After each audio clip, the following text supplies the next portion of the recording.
Bom dia, meus amigos. Olha, eu tenho falado com vocês de motor magnético, tenho falado de quebra de reentrância, tenho falado de vários assuntos. A quebra de reentrância é a pior delas, é a mais difícil. Mas eu quero falar, tem uma coisa que eu tenho falado para os senhores, só que eu nunca mostrei. Vocês sabem que uma ação, uma imagem, às vezes vale mais do que muitas palavras. Eu fico falando no eixo flutuante. Olha, eu vou dar uma rudimentar noção para os senhores do que é um eixo flutuante. Olha, não reparem porque é bem rudimentar mesmo. Eu tenho aqui um eixo com um ímã. Só que esse ímã aqui é um ímã de ferrite. É um ímã de ferrite que existe, esse aqui é um potente ímã de ferrite. Esse é um ímã de ferrite mais potente. E o ímã de neodímio, no mesmo tamanho, ele é aproximadamente 10 a 20 vezes, me parece que são 30 vezes, mais potente do que o ímã de ferrite. Esse ímã de ferrite aqui, esse aqui, é aquele de alto-falante. Ele deve ser mais ou menos 3 vezes, esse quadrado aqui, é 3 vezes mais potente do que ele. E o ímã de neodímio é mais ou menos 30 vezes mais potente do que esse aqui. Mas eu vou usar esses ímãs, que é o que eu tenho agora, porque esses ímãs são caríssimos, se forem de neodímio, claro. Eu vou ter que fazer pesquisas com ferrite, botar para rodar em ferrite, mas vocês vão ver, eu terei um pouco de dificuldade para mostrar para os senhores. Mas prestem atenção. Olha, eu colocarei aqui, eu já tenho o ímã preparado e pronto para resistir. Aqui, ó, só que ele está puxando. Eu teria que ter um auxiliar aqui agora. A esposa não está aqui agora, ela está lá dentro. Mas eu quero mostrar aos senhores o seguinte, olha. O ímã, olha, um ímã no eixo e 3 ímãs. Teremos 3 ou mais ímãs aqui no apoio, né? Então, esse ímã do eixo vem e faz isso, ó. É difícil, hein? É enjoado para mostrar isso aqui. Deixa eu virar um pouco mais o computador para cá. Assim, talvez que assim eu consiga mostrar melhor. Deixa eu ver. Aqui, ó, aqui. Então, não, mais ainda. Tem que virar mais um pouquinho. Espera aí, mais um pouco. Agora, sim, agora já dá para mostrar. Então, olha, o ímã, olha só. O ímã vem, está preso, 1, 2, e terá um terceiro aqui, né? Eu tenho o terceiro lá, mas eu não tenho lugar para colocá-lo. Mas aí, aqui vem o eixo, olha bem. Eu vou fazer uma pequena experiênciazinha, uma pequena demonstração bem rudimentar. Ó, pronto, está no lugar. Chegando no lugar, ele não encosta nos outros ímãs porque ele está sendo repulsado pelos outros ímãs. E aí, ó, quanto mais forte, mais perto, mais forte ainda. O ímã de neodímio será capaz de suportar 200 a 300 quilos de impulsão. Então, aí o que vai acontecer? O eixo vai rolar assim. Toda a máquina estará aqui no meio. E o eixo da máquina vai ficar aqui assim, ó, desse jeito. Eu acho que dá mais ou menos para mostrar, não é? É difícil. Isso. Então terá um aqui. Aí, deixa eu tirar isso aqui. Isso aqui está me incomodando. Eu terei um mancal aqui. A máquina trabalhando no meio e ela vai ficar completamente no ar. O que vai acontecer? Isso aqui, jamais. Ímã é inimigo, ímã principalmente de neodímio, ele é inimigo de aquecimento. E trabalhando desse jeito, ele jamais irá aquecer. Nunca vai aquecer, porque ele vai trabalhar rodando no ar. Ele vai trabalhar sempre no ar. E outra, olha, a inexistência de atrito é tamanha que eu sou capaz de dar uma rodada assim nesse eixo, É claro que eu já fiz as minhas artimanhas. Eu terei esse eixo aqui repulsando os eixos do lado que eu diria que chama mancal. Agora, esse lado aqui, eu terei um eixo repulsando para cá e do lado de cá, um eixo repulsando para cá. Então, ó, o de cá não deixa que ele encoste aqui, que ele venha para cá.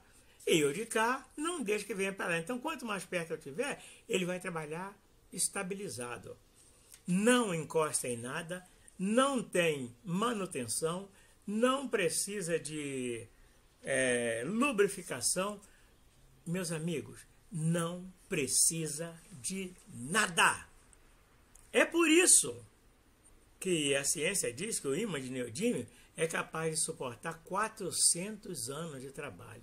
Se eu fizer um motor magnético com eixo flutuante, isso aqui é de madeira, mas eu vou fazer de ferro ou de alumínio, quem sabe, né? Com eixo flutuante, o que vai acontecer?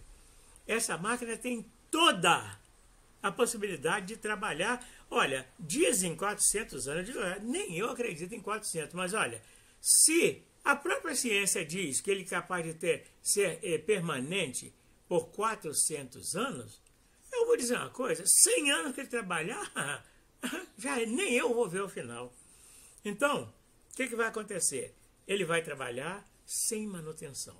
Aqui no final terá uma mola que vai transferir a rotação para um gerador. O gerador sim tem rolamentos, tem tudo isso, mas eu quero dizer para os senhores, deixa eu não preciso mostrar mais isso aqui não, tá? Quero dizer para os senhores o seguinte, já existem, são muito caros, hein? Hora de você lanchar e tomar água.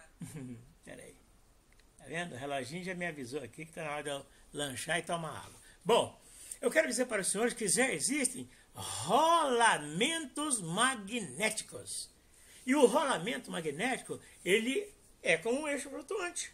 Não vai encostar em nada. Se bem que eu fazendo um eixo flutuante, eu mesmo fazendo, vai sair muito mais barato, né? E como, graças a Deus, eu já aprendi a fazer, quando a pessoa que me ensinou, o engenheiro, né, que estava aí no YouTube, ensinando como fazer um eixo flutuante, isso aí não é proibido pela física, né?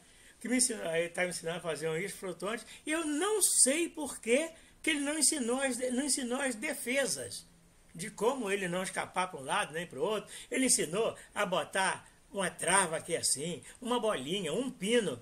Meu Deus! Eu cheguei lá e coloquei outro ímã. Pronto. Aí será atrito zeríssimo. Zeríssimo de atrito. Então, meus amigos, é isso que eu queria mostrar para os senhores. O eixo flutuante, que rodará sempre. Apoia entre outros eixos, entre um ímã, possuidor de um ímã de grande potência, que trabalhará repulsando outros ímãs. E eu aí vou apertando, deixando, por exemplo, 1 milímetro de distância. É claro que eu vou pedir o eixo com a medida que sobre 1 milímetro. Quando ele entrar aqui, a tendência dele é pular para lá ou para cá. Então, sabe o que eu faço? Põe um ímã aqui que só vai fazer pular para cá. E no de cá, põe um ímã que vai fazer pular para lá. O que acontece?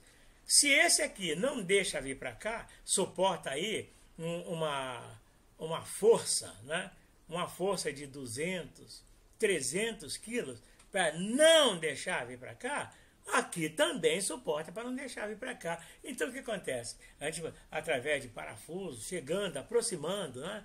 Aproximando, quando tiver 1 milímetro, 2 milímetros, ele estará com uma força repulsiva de mais de 200 quilos aqui e outra força repulsiva de mais de 200 quilos ali, mantendo o eixo estabilizado no meio e a máquina, aqui o embolo também com ímãs de neodímio, vai trabalhar sendo impulsionado pela capa com ímãs de neodímio também. E aí, 400 anos sem parar. E agora? Mas então eu vou ligar a máquina e deixar 400 anos? Não! Mas existem os nossos pulinhos do gato. simplesmente, agora você vê a simplicidade. Num dos lados pode ter uma catraca de bicicleta, um contrapedal. Então, quando é puxar aquele contrapedal, ela faz parar. Parando, coloca-se uma trava. Né? Aí pronto, os ímãs ficam todos tentando empurrar, mas não empurra. Não estraga. Ímã, o trabalho do ímã não estraga o ímã. A única coisa que pode estragar o ímã de neodímio é deixar bater um no outro com muita força. Os ímãs pesados, ele pode esmagar a mão da gente, pode matar uma pessoa. Uma pancada de 2 ímãs desse aqui, ó, um para lá e outro para cá, e bater aqui assim, ó. Olha, dependendo, ó, 200 quilos para cá e 200 para cá, dá 400 quilos. O que vai acontecer? Vai esmagar a sua cabeça. Então você não pode brincar. Você tem que trabalhar com um, depois puxar através de parafusos, de torção. Olha, tudo isso aí eu estou estudando, estou pesquisando tudo isso aí. Aí depois terei o eixo flutuante. Agora o eixo flutuante é tão interessante, eu posso fazer um eixo flutuante de madeira. Uma madeira de lei, como essa aqui, que é madeira duríssima. Pronto, ele vai trabalhar só rodando. Ele não faz força nenhuma. Ele não faz força nenhuma. Então, eu posso usar um ímã de alumínio, ou um eixo de alumínio, posso usar de ferro, de aço, posso usar do que quiser. E na cabeça, eu já disse. Agora, se eu conseguir os rolamentos, olha bem, magnéticos, aí eu trocarei o rolamento do gerador por rolamentos magnéticos. O que vai acontecer? Ele vai independer de lubrificação. E como ele gera através de ímãs também, então, meus amigos, bota anos de serviço. O interessante é você fazer uma máquina dessa, trabalhar aí, até você morrer. Trabalhar, que uma criança nasce hoje, você põe a máquina para trabalhar, aí a criança morre com 100 anos depois, morre aquele velhinho com 100 anos e a máquina está trabalhando. Já pensou? A máquina trabalhando. O que vai queimar ali? Só os componentezinhos, né? Diodo, capacitor, você troca, né? Que são baratos, coisa de 5, 10 reais. Então, você só vai fazer manutenções pequenas nos componentes eletrônicos. Gostaram? Gostaram do eixo flutuante? Aqui, ó. Eixo. Opa! É difícil. Olha só. Olha com que ímã que eu estou trabalhando, hein? Estou trabalhando com ímã de ferrite. E o danadinho já me força a barra aqui. Já pensou? Quando eu estiver trabalhando com ímã de neodímio, eu não vou mostrar para ninguém. Ninguém. Gente, não pensem vocês que envie até a minha casa para ver o meu trabalho. Olha, eu sou proibido de mostrar esse trabalho para alguém. Agora, depois que eu tiver a máquina pronta, eu vou dizer, eu tenho pronta. Aí esperem depois. Mas eu devo fazer um motor magnético e, se possível, com eixo flutuante. Hoje eu fiz a primeira experiência com eixo flutuante. E esse eixo flutuante é uma das cerejas do bolo, certo? Uma das cerejas do bolo. Que a outra cereja do bolo é a quebra de reentrância, que eu estou trabalhando nela.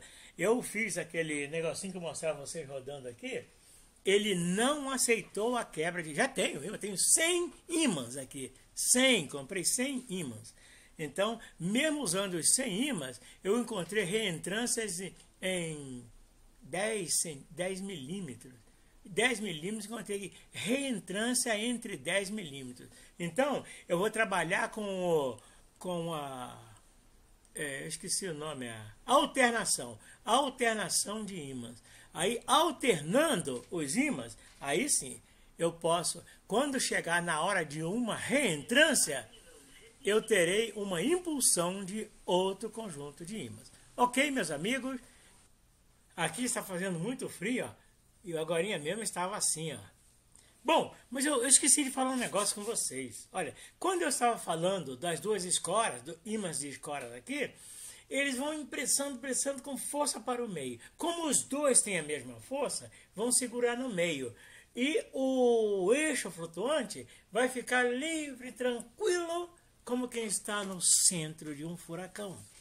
Aperta para cá, aperta para lá, mas está no centro, onde não tem nada de gravidade, não tem nada. Muito bem. Outra coisa que eu ia falando para vocês e parei sem falar é que um eixo flutuante, um eixo com rolamento, desculpa, vocês pegam assim o eixo e dão uma rodadazinha nele. Ele roda 2, 3, 4, 5, 6, 10 voltas e para. O eixo flutuante é diferente, hein? Você dá uma rotação assim e deixa rodando, ele chega a dar até 1000 rotações sem parar, desde que esteja exatamente balanceado. Nós temos que exagerar no balanceamento. Outra coisa, uma máquina impulsionada com eixo de rolamento, ela alcança aí 2.000 rotações por minuto, 3.000 rotações por minuto, 4.000. Olha, gente, eu estive estudando sobre isso aí. Sabia que com eixo flutuante já se pode fazer motores com 1 milhão de giros por minuto. Olha bem, 1 milhão de giros por minuto. E ainda, olha bem, hein? Prestem bastante atenção à maravilha que é a tecnologia. Com 1 milhão de giros por minuto, você pode fazer uma maquinazinha desse tamanho. Eu estou falando desse tamanho. Eu estou chutando mais ou menos. Pode ser até menor. Vocês já viram falar na nanotecnologia, certo? Então vocês podem fazer uma máquina desse tamanhozinho aqui, que possa dar milhões de giros por minuto, girando um gerador. Aliás, uma máquina também com gerador acoplado. Então, e ela fazer é claro que você vai escolher, né? Mas, por exemplo, 220 volts trifásico e alguns megawatts de potência. Olha, é coisa fora de série mesmo. Isso são estudos que estamos fazendo. Eu não vou dizer que eu vou fazer um negócio desse, né? Mas é bom que vocês saibam o seguinte: quando nós colocamos fios finos, nós alcançamos maior voltagem, certo? Maior tensão. E pouca potência. E potência mais baixa. Quando você vai engrossando o fio, você vai ganhando em potência e diminuindo na voltagem. Mas agora tem uma coisa: quando você aumenta a velocidade, aumenta a voltagem. Então você poderá alcançar muita potência, pouca tensão e na velocidade aumentando a tensão e aumentando também a potência. Então, são coisas imagináveis que podem ser feitas. Ainda em tempo, eu quero dizer aos senhores, olha, eu nunca na minha vida tinha ouvido falar em eixo flutuante. Mas um dia, falando em tecnologia com nosso amigo, o Franchini, lá de São Paulo, ele foi a primeira pessoa que me abriu os olhos para esse tema, eixo flutuante. Ele que me falou do eixo flutuante, como funcionava tudo isso, eu comecei a pesquisar. E hoje eu tenho em mãos um eixo flutuante. Obrigado, Franchini. Eu agradeço a você pelo alerta que me deu aquele dia. Isso foi de grande valia para os meus estudos e conhecimentos. PP2, Vitor Oscar, Valdecir, a pura tecnologia.